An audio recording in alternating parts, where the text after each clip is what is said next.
सैयदना अबू ज़र फरमाते हैं रज़ी अल्लाह ताला, सैयदना अबू ज़र इस उम्मत का सबसे दरवेश इंसान। अब सैयदना अबू ज़र जो है ये बड़े अजीब मजाज के सहाबी थे, बड़े सख्त मजाज और दुनिया से बिल्कुल ला तहल्लक, ज़ुहद और तकवा का इमाम सैयदना अबू ज़र। अब इनकी ज़हनी कैफियत ये थी कि ये अपनी जरूरत के अलावा इस वक्त जो कुछ खाना है बस उतना सा, उसके अलावा कोई एक छोटी सी चीज भी अपने घर में रखने को हराम कहते थे। इनका फतवा यही था कि भाई जितना सा थोड़ा सा वक्त तेरी जरूरत पूरी हो जाए, तेरी भूख मिट जाए, इतना सा खाना बस घर में रखना है, अगर पास है तो रख लें खाएं।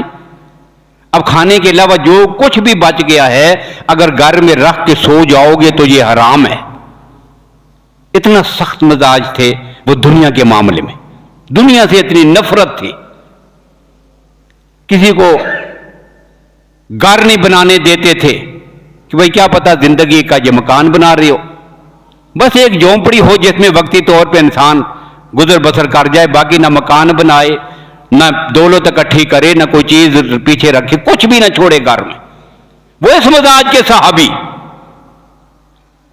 और वजह क्या थी कि नबी अकरम सल्लल्लाहु अलैहि वसल्लम की अहादीस और आपके साथ चलते फिरते हुए दुनिया से बेरगबती का दर्स ऐसा सीखा था कि बस वो बातें ज़हन में बिठा ली थी।